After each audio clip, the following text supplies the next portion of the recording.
Elizabeth I was the final monarch of England's legendary Tudor dynasty.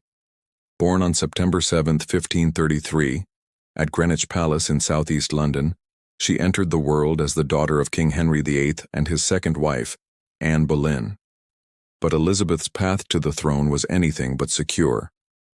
In May 1536, when Elizabeth was still only 2 years old, her mother was executed on charges of treason.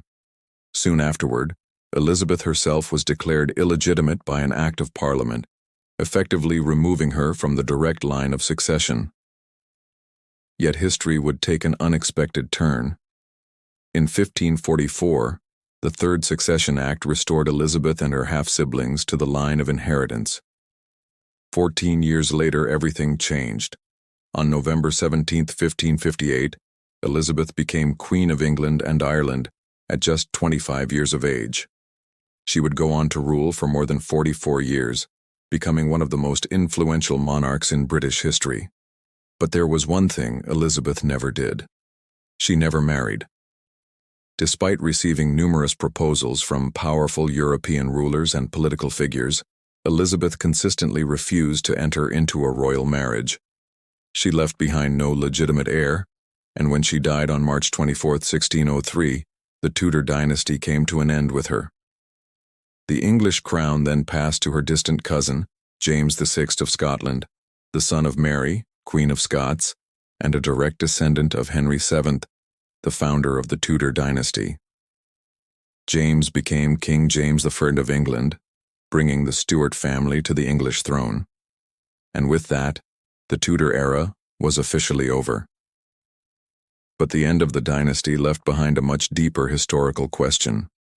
What exactly was the Tudor bloodline, and how secure was the claim of legitimacy upon which the dynasty had been built? For centuries, these questions remained largely confined to royal records, genealogical documents, and the accounts of contemporary chroniclers. Questions surrounding royal legitimacy were often sensitive, political, and sometimes deliberately kept away from public scrutiny. But in recent years, something has changed. The rise of modern ancient DNA research has opened a completely new window into the genetic history of Europe's royal families. Scientists are now using advanced genomic techniques to study the remains of historical figures and examine long-standing questions about royal ancestry and bloodlines. One of the most important breakthroughs came in 2013, when researchers at the University of Leicester, led by geneticist Dr. Turi King, analyzed remains identified as those of King Richard III. The research demonstrated how modern DNA technology could be used to investigate the biological connections of historical royal figures, and it raised important questions about the genetic continuity of royal dynasties.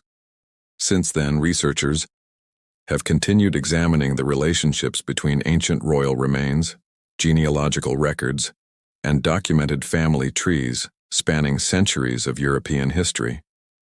The science is evolving, the research is ongoing, and the results have forced historians and genealogists to take a closer look at how royal bloodlines were established, and whether the official family trees always tell the complete story.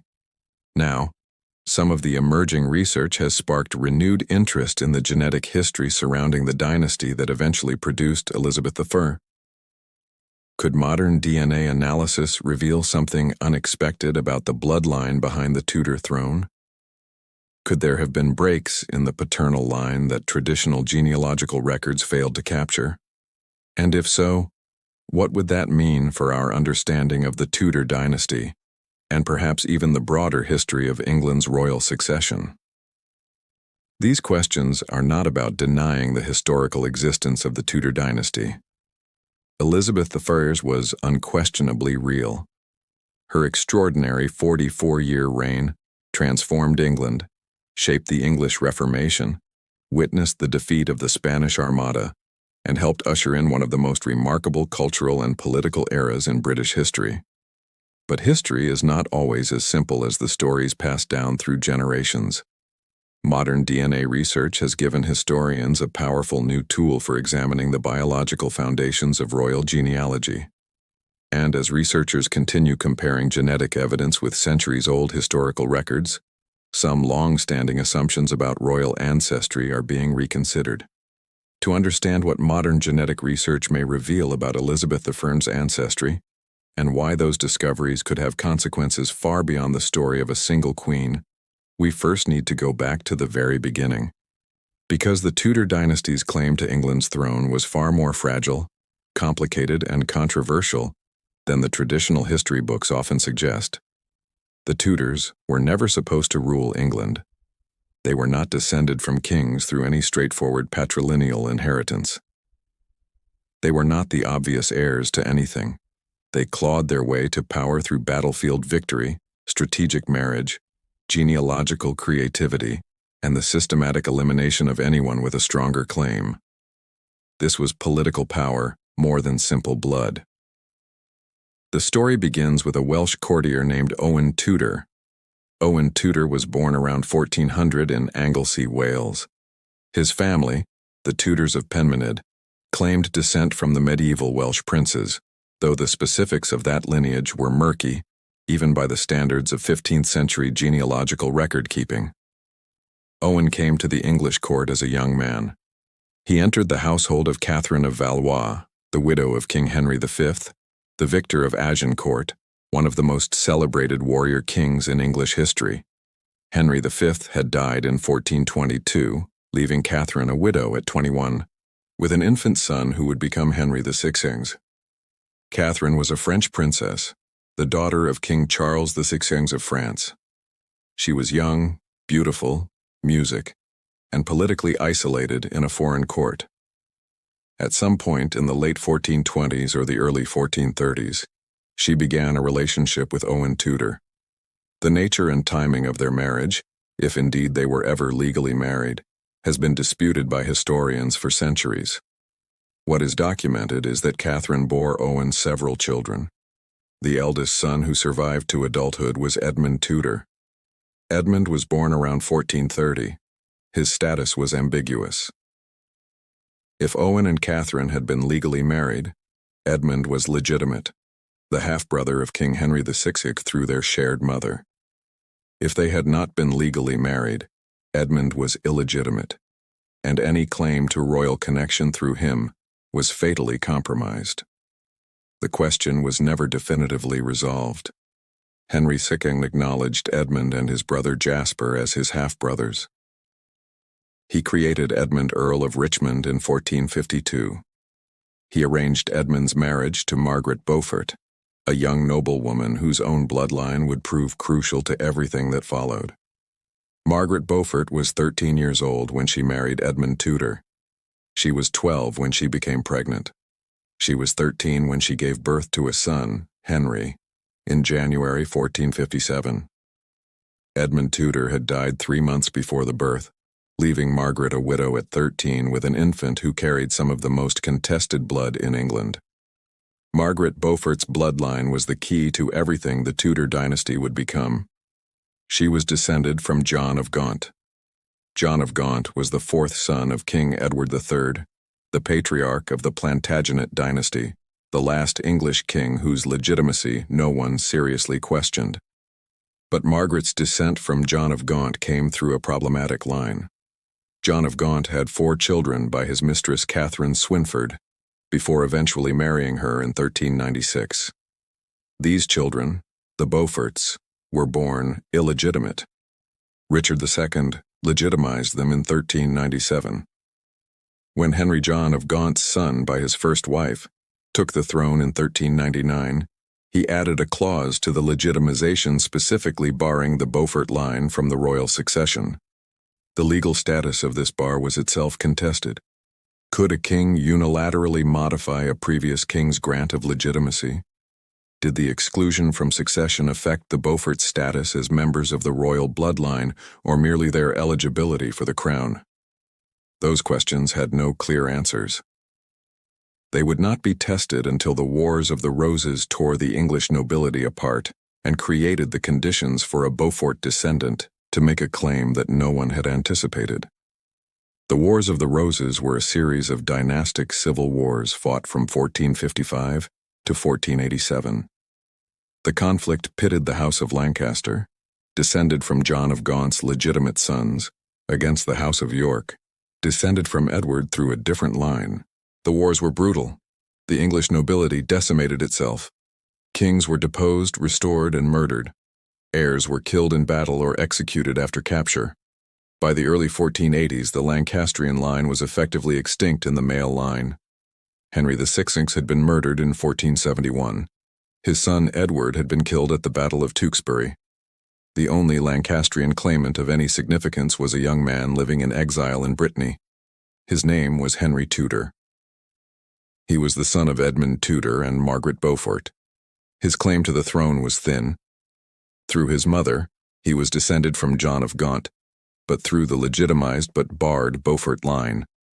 Through his father, he was connected to the royal family only through Catherine of Valois, and that connection depended on the validity of her marriage to Owen Tudor, which had never been legally established. Henry Tudor's claim to the English throne was, by any rigorous genealogical standard, one of the weakest claims ever advanced by a successful usurper. But the Wars of the Roses had killed almost everyone with a stronger claim. On August 22, 1485, Henry Tudor landed in Wales with a small army and marched to meet King Richard III at Bosworth Field. Richard III was the last Plantagenet king. He was the brother of Edward IV. He had taken the throne in 1483 after declaring his nephews, the famous princes in the Tower, illegitimate. At Bosworth, Richard was betrayed by key allies who switched sides during the battle. He died fighting, the last English king to die in combat. Henry Tudor became King Henry VII. He married Elizabeth of York, the daughter of Edward IV, the sister of the princes in the Tower, uniting the Lancastrian and Yorkist claims in a single bloodline. The Tudor dynasty was born, but it was born under a shadow. Henry VII's claim to the throne rested on the Beaufort descent that Richard II had legitimized and Henry IV had barred from succession. It rested on the Tudor connection to Catherine of Valois through a marriage of questionable legality. It rested music ultimately on victory in battle, rather than clear hereditary right. Henry VII spent his reign consolidating power, eliminating rivals, and establishing the legitimacy of his line through sheer persistence. His son, Henry VIII, inherited a throne that was secure, but whose genealogical foundations remained contested. Henry VIII's obsessive pursuit of a male heir was driven partly by this awareness. The Tudor dynasty was only one generation old when he became king. It needed sons. It needed continuity. It needed to establish itself so firmly that no one would remember how questionable the original claim had been. Henry VIII had 3 children who survived to adulthood. Edward VI, his son by Jane Seymour, became king at age 9 and died at 15 without heirs. Mary I, his daughter by Catherine of Aragon, ruled for 5 years and died without children. Elizabeth I, his daughter by Anne Boleyn, ruled for 44 years and deliberately chose to produce no heir. When Elizabeth died in 1603, the Tudor dynasty ended. The crown passed to James Stuart, descended from Henry VII through his daughter Margaret, who had married King James IV of Scotland. The Tudor line was over.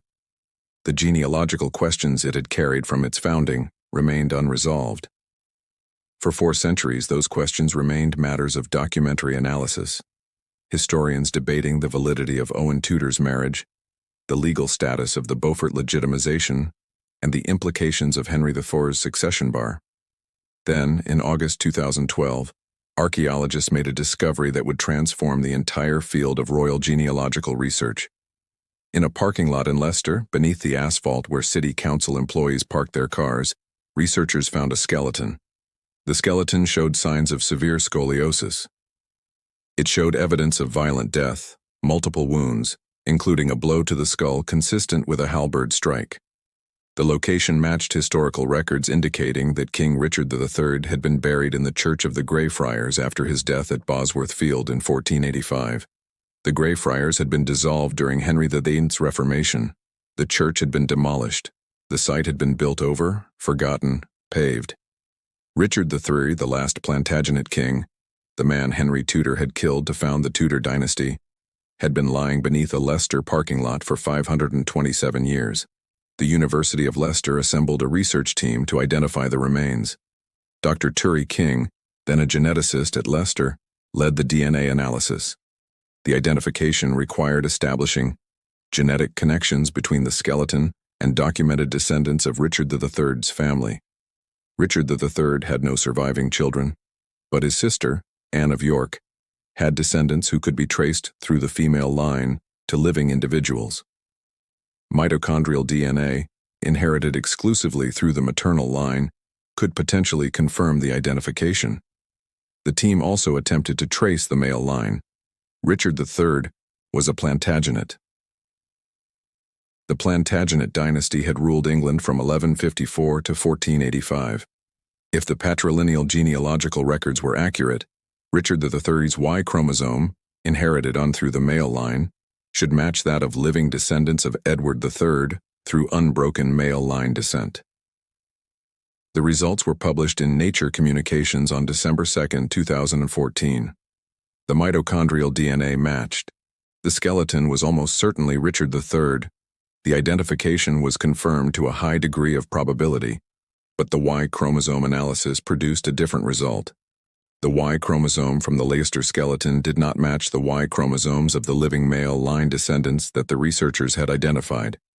Those living descendants were members of the Somerset family.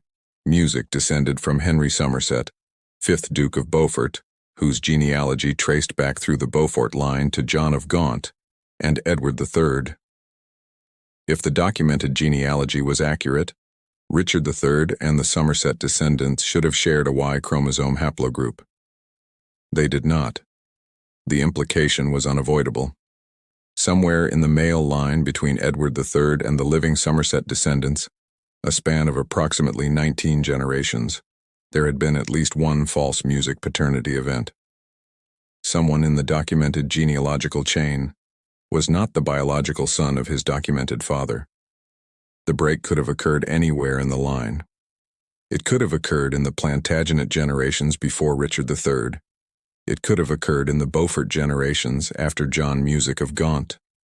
It could have occurred in the Somerset generations after the Beaufort line merged with other families. The researchers could not pinpoint exactly where the break had occurred, but they could establish that it had occurred. The documented patrilineal genealogy of the English royal line contained at least one biological discontinuity. The implications rippled outward. If the break occurred in the Plantagenet line before Richard III, it could affect the legitimacy of multiple medieval kings. If the break occurred in the Beaufort line, it could affect the genealogical basis music of the Tudor claim to the throne. Henry VII had claimed the crown partly through his descent from John of Gaunt via the Beaufort line. If there was a false paternity event in that line, then the genetic basis of Henry VII's claim was compromised. And if Henry VII's claim was compromised, then so was the claim of every Tudor monarch who followed. Henry VIII, Edward VI, Mary I, Elizabeth I. The entire Tudor dynasty rested on a genealogical foundation that the DNA evidence suggested might contain a fundamental break. The 2014 paper was careful in its conclusions. The researchers noted that the false paternity event could have occurred at any point in the 19-generation span they had analyzed. They did not claim to know where it occurred. They did not claim that any specific monarch was illegitimate. They simply documented that the genetic evidence did not match the documentary evidence. Somewhere the paper record and the biological reality diverged. For Tudor historians, the finding opened questions that had been considered settled. Tracy Borman, Joint Chief Curator of Historic Royal Palaces and a prominent Tudor historian, has engaged with the implications of the Leicester findings for understanding the Tudor dynasty's self-presentation and legitimacy anxieties. John Guy, the Cambridge historian whose biography of Mary Queen of Scots remains definitive, has explored how the contested nature of Tudor legitimacy shaped the political calculations of Elizabeth's reign. Susanna Lipscomb of the University of Roehampton has examined how the Tudor monarchs themselves understood and presented their claims to legitimacy. Anna Whitelock, author of Elizabeth's Bedfellows, has documented the intense surveillance and secrecy that surrounded Elizabeth's physical person throughout her reign, a surveillance driven partly by anxieties about succession and bloodline. The scholarship converges on a central finding. The Tudors knew their claim was weak. They spent their entire dynasty compensating for it. Henry VII executed or imprisoned anyone with Plantagenet blood who might challenge him. Henry VIII's music desperate pursuit of a male heir was driven by awareness that the dynasty was only one generation deep. Elizabeth's refusal to marry or name an heir kept the succession question deliberately unresolved because any resolution might expose the fragility of her own claim. The DNA evidence has not proven that any specific Tudor monarch was illegitimate. The remains of Elizabeth I have never been tested. They rest in Westminster Abbey, where modern policy strongly disfavors exhumation of royal remains for any purpose. The remains of Henry VIII have not been tested. The remains of Henry VII also have not been tested.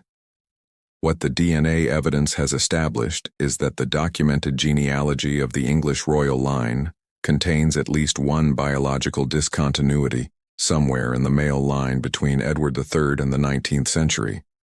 The break potentially affects the Beaufort line through which the Tudors claim descent, music from John of Gaunt. If it occurred in that line, the genetic foundation of the Tudor claim, already legally questionable, already dependent on contested legitimizations and ambiguous marriages, would be further undermined. The Tudors would remain the historical dynasty that ruled England from 1485 to 1603. They would remain the monarchs who broke with Rome, defeated the Armada, and presided over the English Renaissance. But their blood claim to the throne, the claim that made them rightful kings and queens rather than successful usurpers, would be revealed as resting on a genealogical fiction. There is a persistent legend about Elizabeth I that has circulated since the 19th century. The legend claims that Elizabeth died as a child in the village of Bisley and was secretly replaced by a boy of similar age and appearance who impersonated her for the rest of her life. The legend was popularized by Bram Stoker, the author of Dracula, in a 1910 book called Famous Impostors. Stoker cited local Bisley folklore and some ambiguous historical references to suggest that the Virgin Queen was actually a man.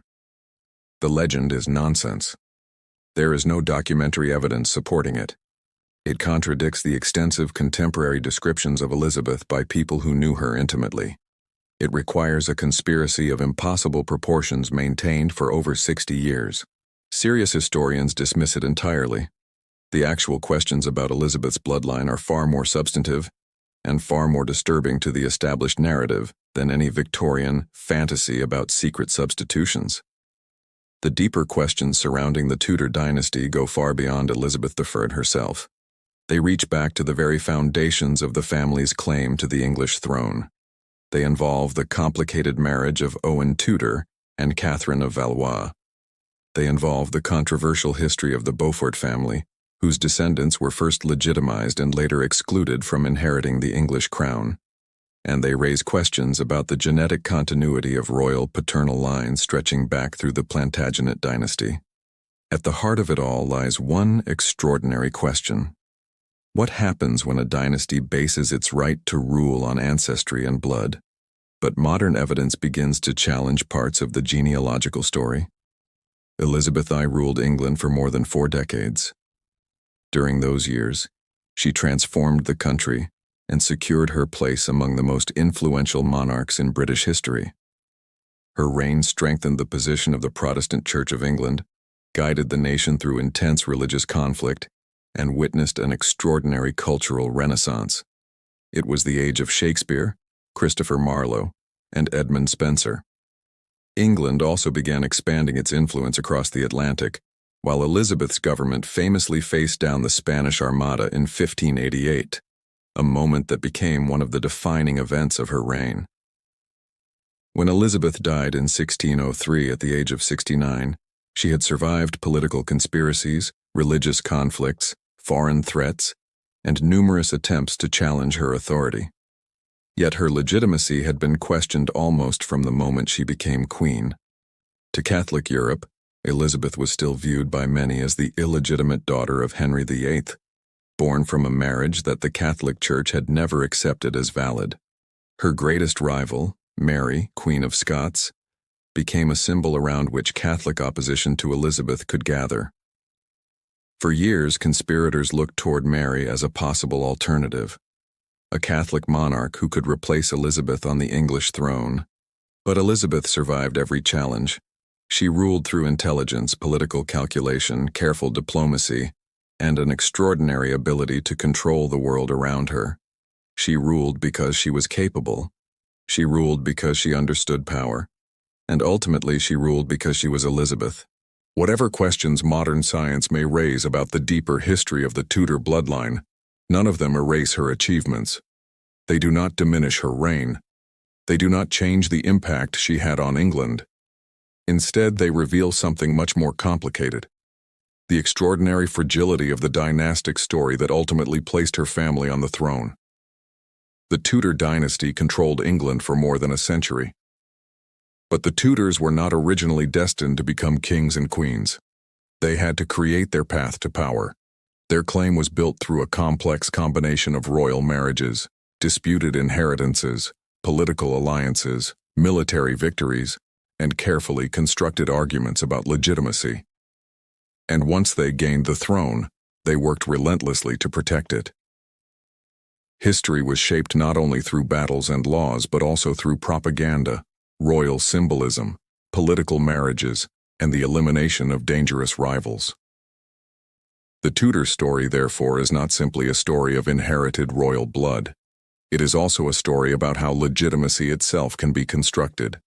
And this is where modern genetic research has introduced a fascinating new dimension. Some researchers have raised questions about whether certain paternal lines traditionally connected to medieval English royalty show the uninterrupted genetic continuity that historical genealogies would suggest.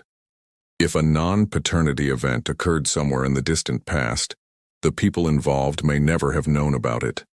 The historical records might have preserved the family name and the legal inheritance, while concealing the biological reality. But that possibility creates an important distinction between genealogy and genetics. A family tree can tell us who was officially recognized as someone's descendant. DNA can sometimes tell us something different about biological ancestry. And when those two stories diverge, historians are forced to reconsider what they thought they knew. Elizabeth I herself lies buried in Westminster Abbey, sharing a magnificent tomb with her half-sister Mary Vi. The inscription placed on the monument during the reign of James III famously describes the two sisters as partners in throne and grave. Elizabeth's remains have never been subjected to modern genetic testing, and there is no indication that they will be exhumed for such research. That means some questions surrounding her direct biological ancestry may remain unanswered for generations. Yet the broader historical debate continues. The complicated history of the Beaufort line, the succession laws surrounding the Tudor claim, the marriage of Catherine of Valois and Owen Tudor, and questions raised by genetic studies of other royal remains all contribute to a much larger discussion about the relationship between documented genealogy and biological ancestry. One thing, however, remains beyond dispute. The Tudors ruled England. That is historical fact. But another question is far more complicated. Did every biological connection claimed by the dynasty actually exist exactly as the official genealogical records suggest? That is where the evidence becomes less certain, and where historians and geneticists continue to investigate. Elizabeth I was the final Tudor monarch. She may also have been the dynasty's greatest ruler. But the story of her ancestry is more complicated than the simple royal family trees presented in history books. The real mystery is not whether Elizabeth was a legitimate queen. She unquestionably was. She inherited the throne according to the laws and political realities of her time, and she ruled England for 44 extraordinary years. The deeper question is whether the ancient bloodline used to justify the Tudor dynasty's royal identity was always biologically as straightforward as the official story claimed. That distinction matters, because the power of a medieval dynasty did not rest solely on who held the sword or occupied the throne. It rested on the belief that the ruler had a rightful place in the royal bloodline. For the Tudors, that bloodline was central to their story. And if modern genetic evidence eventually demonstrates that parts of that lineage were different from what traditional genealogy has recorded, it could force historians to rethink how royal legitimacy was understood across centuries of English history. The Tudor dynasty disappeared in 1603, but the questions surrounding its ancestry have not disappeared with it. They remain buried within centuries of royal records, disputed genealogies, ancient remains, and unanswered historical mysteries. And perhaps that is the most fascinating part of the story.